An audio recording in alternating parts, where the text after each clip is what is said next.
That's kind of hard for you to do what you do until it's put in the ditch.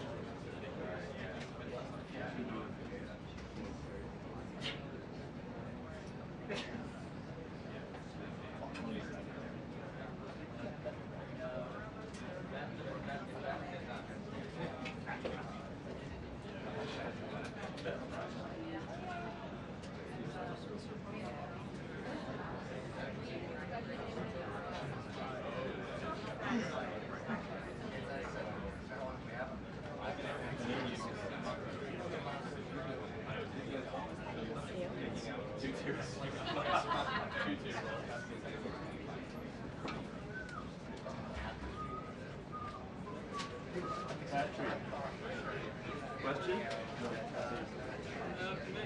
What?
Nigeria's sitting on a couple. We had a pretty big news yesterday. We got a shot for that house.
Oh, yeah.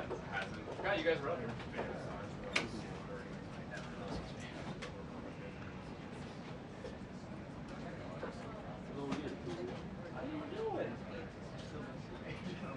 Yeah, there's a debate about the door. There's a debate about the door. Something about the temperature.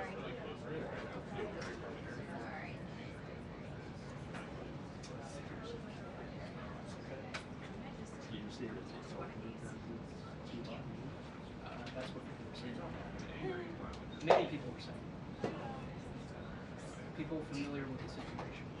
They are. Isn't it? No, it's ours. It's just Oh, good. Yeah, I do. You could say that. I could. There's so many colors around this day.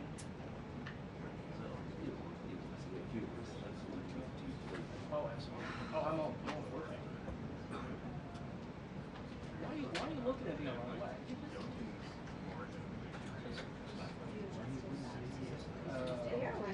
A lot. last A time lot. in Asia. E-L-A-A-D. I think, right? That's what it's A lot. It's A lot. Means gone forever. It means what? Gone forever. I don't have a problem with that. Yeah, July. The month. Okay. But it sounds nice. At least it's not like Pepe or Pablo. I switch it up. Jose. Jose, yeah. Hey, good to see you. Nothing wrong with that. It's just. Or Jorge. Jorge Ventura. Yeah. First and last.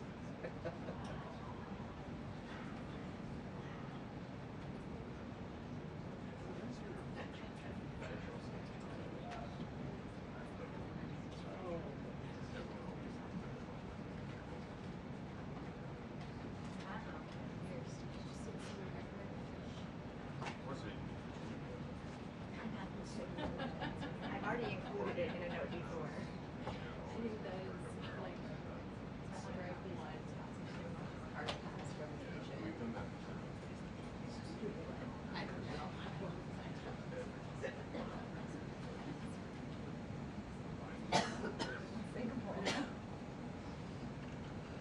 I actually did mention Good afternoon, everybody. Nice to see you on this beautiful fall afternoon. We are now on day 35 of the Democrat government shutdown. The Democrats' obstructionism will break the record for the longest government shutdown in American history tonight. The Democrats are intentionally hurting American families, workers, and businesses with this shutdown to fight for free health care for illegal aliens and to appease their radical left-wing base. And it's a total disgrace. This past weekend, Americans traveling to weddings, funerals, vacations, and meetings faced significant flight disruptions at airports across the country because of staffing shortages. On Sunday alone, more than 5,000 flights traveling to and from U.S. airports were delayed. Since the Democrat shutdown began, 4 times as many staffing shortages have been reported at air traffic control facilities compared to last year. TSA checkpoint wait times ballooned past 3 hours at Houston's George Bush Intercontinental Airport, with some passengers enduring up to 5 hours in line. At nearby William P. Hobby Airport in Texas, security wait times are routinely exceeding 1 hour. More than 13,000 air traffic controllers are continuing to work without pay. Because of the Democrats, these men and women who keep our airspace safe and moving will miss a second paycheck in a row this Friday if Democrats refuse to open the government. Let me be clear to our incredible air traffic controllers across the country. President Trump and Republicans want you to get your paychecks. They want you to be paid. Please call on your Democrat senators and tell them to side with President Trump and Republicans to vote to reopen the government. Our nation's 4 largest airlines, United, Delta, American, and Southwest, have now all endorsed the Republican, nonpartisan, clean funding bill to end the government shutdown. Major unions, collectively representing tens of thousands of pilots, have also joined the airlines in calling on Democrats to pass the clean, nonpartisan CR. The travel industry is also imploring Democrats to end the shutdown and reopen the government. Nearly 500 companies and groups in the travel business, including casinos, hotels, and convention bureaus, signed a public letter warning that America's travel economy has already lost $4 billion due to this Democrat shutdown, and they have called for the Republican CR to be passed, saying Americans expect and deserve a fully functioning federal government during the peak holiday travel season.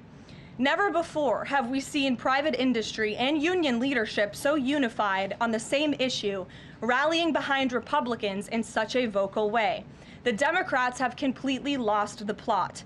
They are endangering the safety, prosperity, and livelihoods of millions of Americans. It's well past time Democrats do what they did 13 times under Joe Biden and pass the clean funding bill extension. All we need are 5 Democrat senators to put country over party and vote to end this reckless shutdown.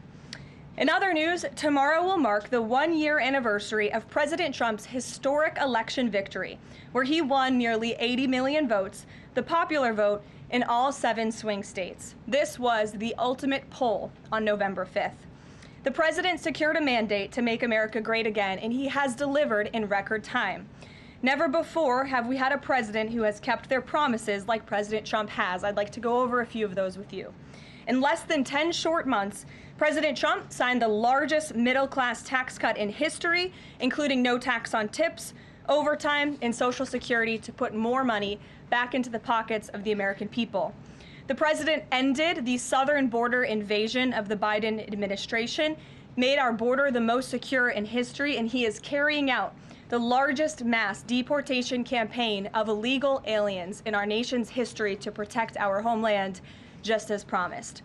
President Trump has aggressively taken on drug cartels by declaring them as foreign terrorist organizations and even blowing up narco-terrorists who have tried to poison the American people with fentanyl and other illegal narcotics.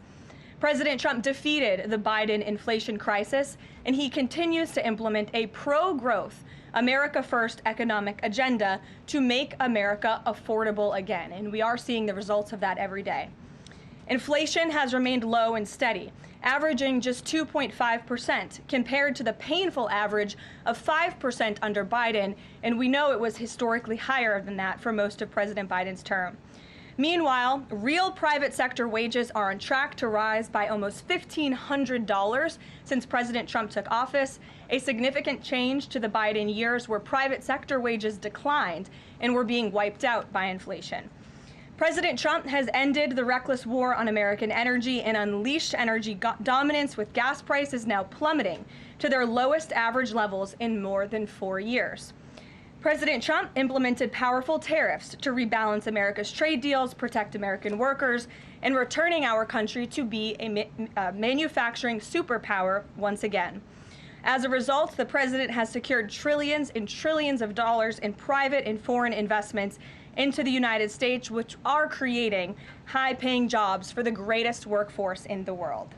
The president has restored America's place as the leader of the free world through his unwavering peace through strength foreign policy that has already ended 8 wars and counting.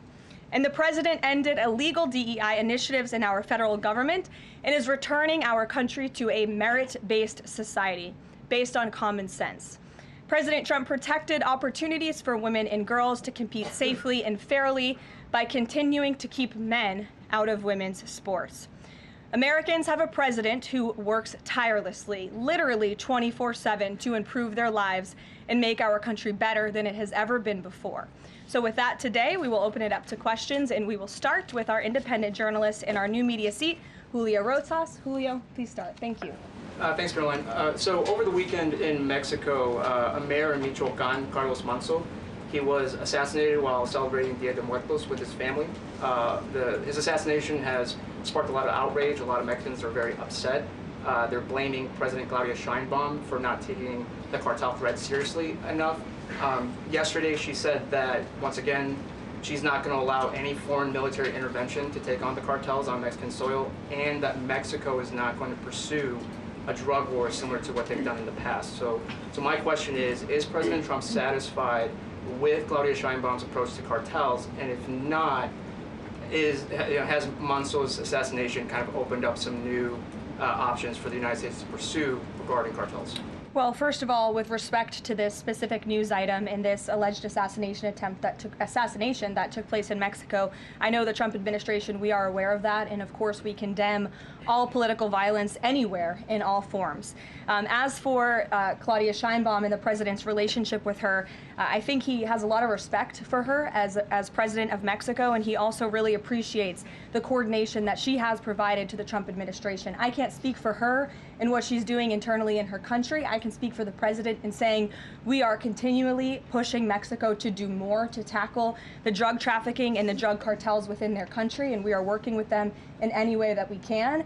And the president has obviously used the full range of executive options in his authorities to crack down on drug trafficking at our southern border and to designate these cartels as foreign terrorist organizations and additional actions as well. Just one more question. Sure. So at the Antifa roundtable that we were at just last month, myself and the other panelists made the recommendation to the president for, speaking of foreign terrorist organizations, to have Antifa not just be domestic terrorist organization, but be designated as a foreign terrorist organization since they have cells in other countries. He mentioned to Secretary Rubio, because he was in the room at the time, to look into that. So I just wanted to see if there's an update on that. Sure.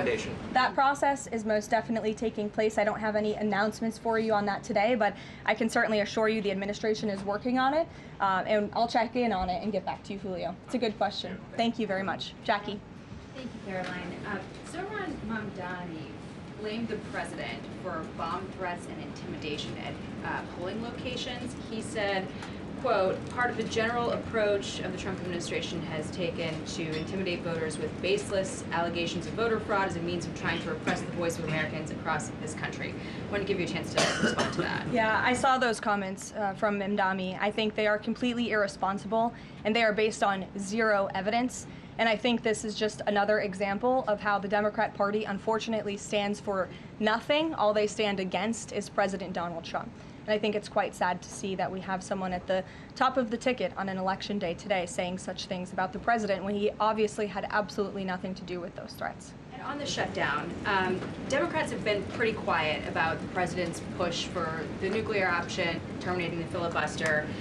Is there any concern around here that Democrats might actually want Republicans to get rid of the filibuster so that one day, when they're in power again, the door's already open for them to pack the Supreme Court, give statehood to D.C. and Puerto Rico, make mail-in balloting permanent, those kinds of things? I think the president has been very realistic and strong in his position on the filibuster. He's been very vocal about it. I just spoke to him about it. He feels really strongly about this. Republicans need to play tough and they need to play smart. That's how the president feels. And we know that Democrats, if they are ever given a chance at power again in this city, they will absolutely take away the filibuster from the United States Senate. In fact, you had 49 Democrats who already voted to do this before. The only reason it did not move forward was because you had 2 Democrats who are no longer in office because they were run out of town by the far left radical base of their party. And so President Trump is quite clear on this. He wants to see Republicans move as many good pieces of legislation for our country forward in the next 3 years of his administration as they possibly can. And the filibuster is one means to doing that. Talked to Johnson and Thune about it. I know that they had both voiced some opposition. Have there been any conversations with them? He has. He's made his position to them very clear, both publicly and privately. Ouija. Can you help clear up some confusion about SNAP benefits? Because Sure. the president just posted that they will only be given out when the radical left Democrats open the government and not before. But just yesterday, the administration said it would comply with the court order to expend the full amount of SNAP contingency funds by end of business day yesterday. So did the administration distribute that money or defy that court order? No, the administration is fully complying with the court order. I just spoke to the president about it. The recipients of these SNAP benefits need to understand it's going to take some time to receive this money because the Democrats have forced the administration into a very untenable position. We are digging into a contingency fund that is supposed to be for emergencies, catastrophes, for war. And the president does not want to have to tap into this fund in the future, and that's what he was referring to in his Truth Social post. So the Department of Agriculture, as for the latest SNAP payment in the judge's order, put out guidance to states today on how to get that money to the recipients of SNAP. But it's going to take some time. The best way to get the full amount of SNAP benefits to those beneficiaries is for Democrats to reopen the government. So to anyone who is a SNAP beneficiary at home who needs that assistance, and the president was just saying, this is for people who are truly needy, who need food, who need this assistance from the United States government. Democrats are holding it up and making it difficult for the administration to get those payments out the door. So if you are at home and you want your SNAP benefits, call the Democrats and tell them to reopen the government. Blocking that contingency fund for the future if this shutdown lingers on? Look, the president does not want to have to continue to dip into a contingency fund that doesn't even have enough money, by the way, to fund the full program. It takes $9 billion to get the full scale of the benefits out the door. This contingency fund only has about $5 billion in it. So again, Democrats need to reopen the government so we can get these benefits out the door for people who truly need them. Kate. Thanks. The president suggested that if Mamdani wins, that he would cut federal funding to New York. How much funding would be impacted? What would be impacted there? Well, look, we won't get ahead of the election results, nor will I speak to what the president may do in the future. We'll see how tonight goes, and then I'll let him speak on it further. And why did the administration exclude Democratic lawmakers last week? There was a briefing about U.S. strikes on alleged drug trafficking boats. Why were those Democrats excluded? The administration has briefed Congress on these matters 8 separate times, and Democrats have been included in those briefings. In fact, I know that Secretary Rubio will be on Capitol Hill tomorrow to brief the Gang of 12, which includes Democrats as well. So the president's made it very clear, if senators want to understand the administration's operations against narco drug traffickers, we are very happy to speak with them about that, and we will continue to do so. But we've been incredibly transparent. As I said, there's been 8 briefings on this topic, with the 9th coming tomorrow. Rachel. Thanks, Caroline. There's been some reporting out there about the possibility of furloughed workers not getting back pay. We know that the president signed that bill into law in his first term. Does the administration guarantee that all furloughed workers will get back pay? This is something we are very much open to discussing with Democrats as part of the discussions about the continuing resolution to keep the government open, and it's something that Republicans are talking with Democrats about right now. I won't get ahead of those negotiations or discussions. That's a possibility that may not happen, even though it's law. I just said Republicans in the White House are very much open to discussing this with Democrats. And just one last question. As this government shutdown now drags on, about to make history as the longest government shutdown in American history, can you talk about what the president is personally doing to try to see an end to this? He's pushing Republicans to keep voting and to keep opening up the Senate floor to vote for the clean continuing resolution. He had the Senate Majority Leader and the House Caucus leader, Hakeem Jeffries, here at the White House to talk about this in the very early stages, to give them a chance to come to their senses and avoid this entire government shutdown at the very beginning. And they chose not to. And I think it's been very clear to everyone in this room and to everyone across the country that the Democrats are playing partisan politics with our United States federal government. And all Republicans have wanted to do for the last 35 days is reopen the government. That has been the president's position since day one. It is his position today on day 35. And all we need are 5 common sense Democrats with have a little bit of courage and come to the table and vote with Republicans. I saw Senator John Fetterman on television last night saying that he hopes more folks in his party will step up. And we certainly agree with him on that point. Sure.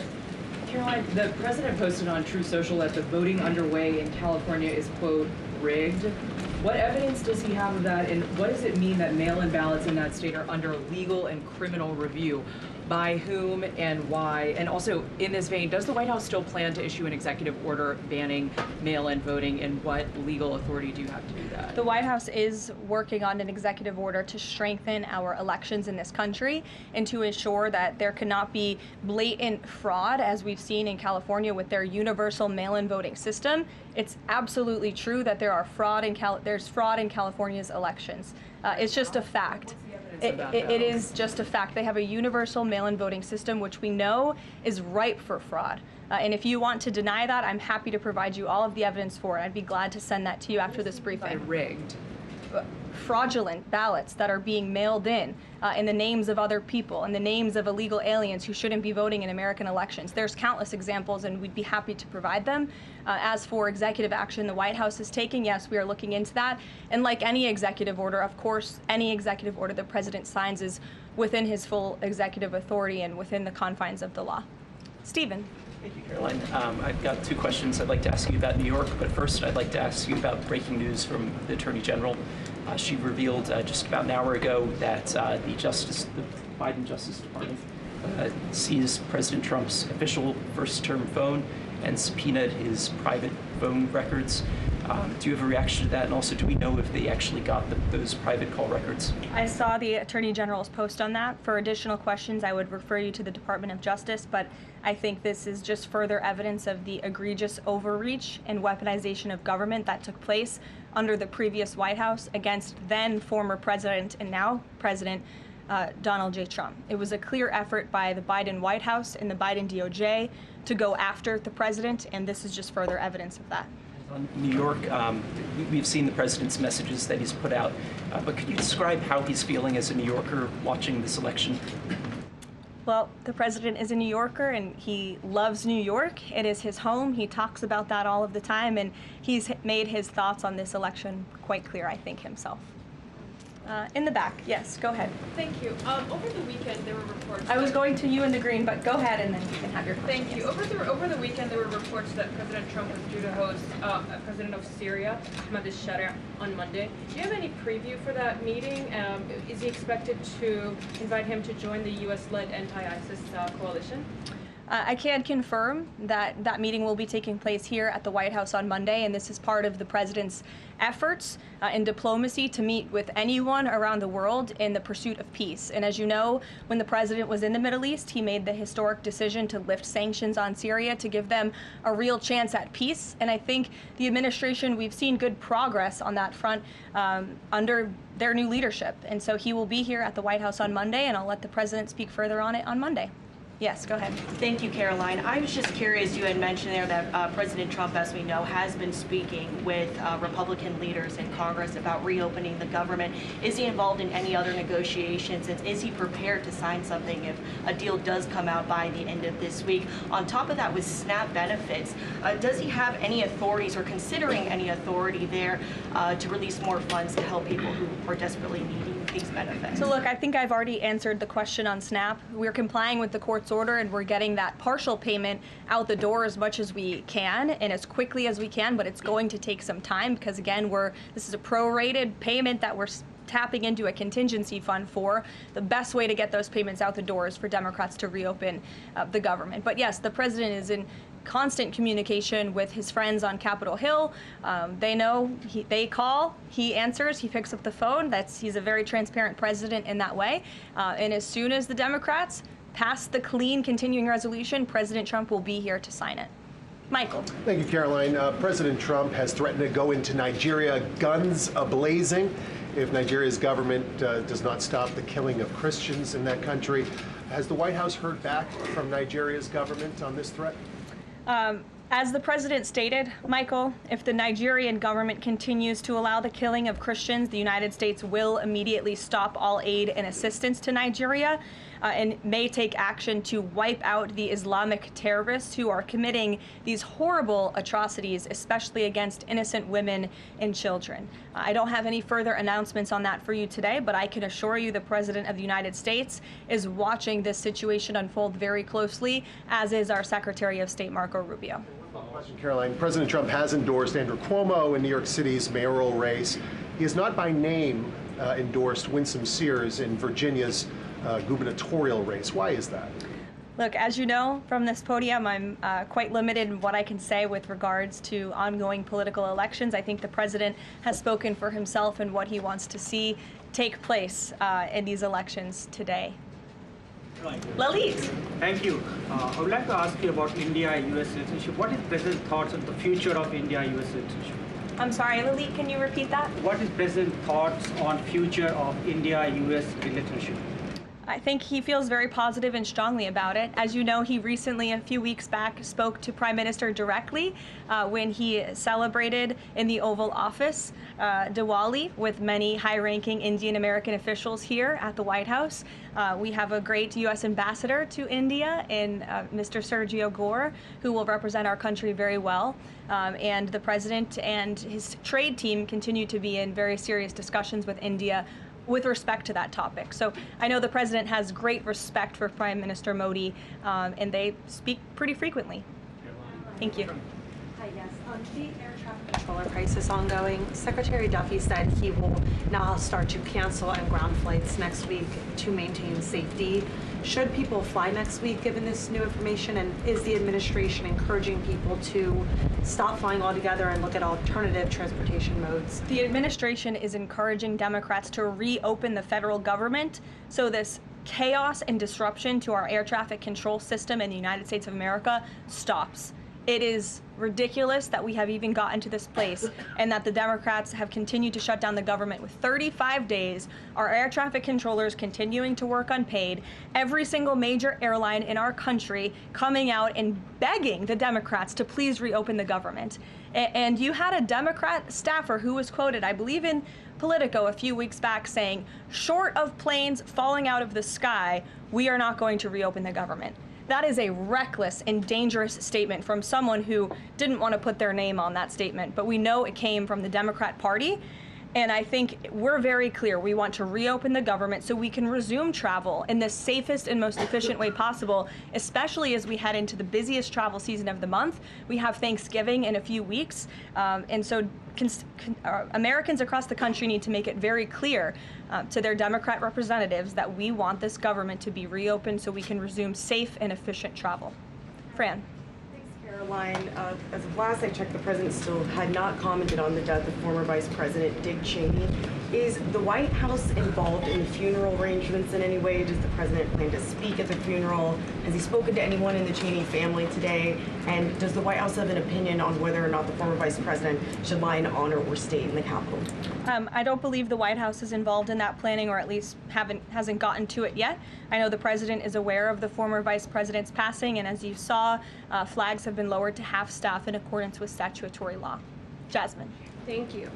Back on the question of the filibuster, how much political capital is President Trump willing to expend to get Republicans to do what he's asking? I mean, will we see him at the Hill? Will he be calling folks over here? What exactly is President Trump planning to do outside of these true socials and maybe some of these private conversations to get Republicans to fall in line? Look, I think you'll see.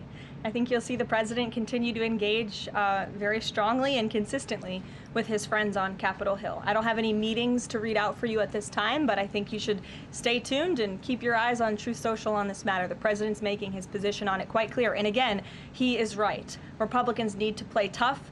We know that this is what the Democrats will do if they are ever given the keys to power again. And he wants to pass as many good pieces of legislation as we possibly can for our country and for our people. That includes election integrity reforms.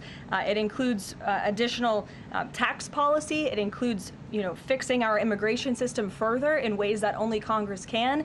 And the president fears with a Democrat Party that is so radical and opposes everything he does and everything he says, this is the only option for Republicans to move forward. Karen. In a second question, President Trump said to CBS in the 60 Minutes interview that he did not know the Binance founder, which he pardoned. What exactly did he mean for that? I know it caused He means he does not know him personally. He means he does not have a personal relationship with this individual. And when it comes to pardons, the White House takes them with the utmost seriousness, and the president understands the responsibility that he has as president to issue clemency and issue pardons to individuals who are seeking that. That's why we have a very thorough review process here that moves with the Department of Justice and the White House counsel's office. There's a whole team of qualified lawyers who look at every single pardon request that ultimately make their way up to the President of the United States. He's the ultimate final decision maker. And he was very clear when he came into office that he was most interested in looking at pardoning individuals who were abused and used by the Biden Department of Justice and were over-prosecuted by a weaponized DOJ. And the individual you're referring to, that was certainly the case. Even the judge in his case said that the sentencing that the Biden administration was asking for was egregious and went too far. And so the president is correcting that wrong, and he has officially ended the Biden administration's war on the cryptocurrency industry, and I think that's the message he sent with this pardon. Karen, yes. Back on the issue of back pay for furloughed workers, you said that the White House is open to discussing that with Democrats, but what would that discussion even be? There was a law, the president signed it in 2019.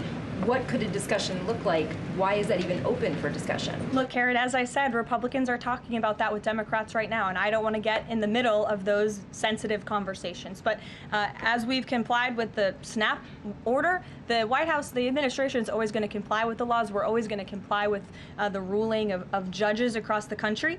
But the Republicans are discussing this matter with Democrats right now. Why would there even be a consideration of not paying those workers? Tom Dempsey with News Nation. Big day in the Supreme Court tomorrow with President Trump's tariff policy facing a legal challenge. What's at stake with that case? And if the Supreme Court rules against the Trump administration, what is Plan B for trade policy? I'll tell you, the White House is always preparing for Plan B. It would be imprudent of the president's advisors not to prepare for such a situation. With that said, we are 100% confident in the president and his team's legal argument in the merits of the law in this case, and we remain optimistic that the Supreme Court is going to do the right thing. The importance of this case cannot be overstated. The president must have the emergency authority to utilize tariffs. Look at what President Trump has been able to do with the leverage and the power of tariffs. He's been able to sign peace deals all over the world and end global conflicts and literally save lives. He's been able to bring in trillions of dollars of investments into our country. In fact, this year alone, we are going to cut the deficit by $600 billion, namely because of the president's effective use of tariffs. And the president strongly believes that economic security is a matter of national security, and tariffs have a lot to do with that. And this case is not just about President Trump. It's about the use of this emergency authorization for tariffs for future presidents and administrations to come, and we're confident and hopeful that the Supreme Court will do the right thing. Kristen. Why did President Trump get an MRI during his recent visit to Wall Street? Look, as President Trump said, he would inquire with the physicians. I'll check back on that. But as the physical itself stated, Kristen, and as you all know, because you are all witness to it, every single day the president is in optimal physical health. This was a follow-up appointment, and we provided a detailed readout of that physical. I'm happy to give it to you again, and I can inquire further. With all due respect, an MRI is a very specific procedure. It's done on a part of the body looking for something specific, so it's not generally part of any kind of routine checkup. And in addition, President Trump has said that he wants to be transparent. He told us to ask the doctors, which we have and have not heard back. Why don't we have more information on this? As I said, I'll check back for you. Go ahead. Karen, can you update us on the mediation efforts this administration is leading in Sudan, trying to achieve a ceasefire there? Sure, yes. The United States is actively engaged in efforts to bring about a peaceful resolution to the terrible conflict in Sudan.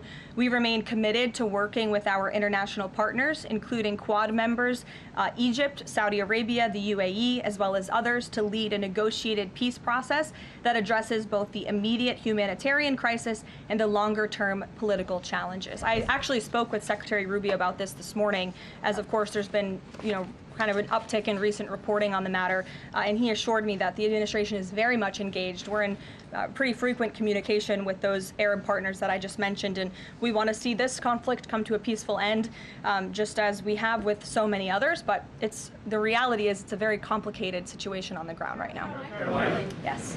Hi, yes. Just trying to go back into the subject of Mexico. Is the Trump administration planning to send U.S. troops to Mexico to combat drug cartels, as reported by other outlets? That's not something I would confirm from this podium if it were happening, so I will not comment on that. Eamon. Thank you, Caroline. Why did the president decide not to go to the Supreme Court tomorrow? He'd indicated earlier that he might want to go and attend in person. Yeah. Now he's saying he's not going to go. Why?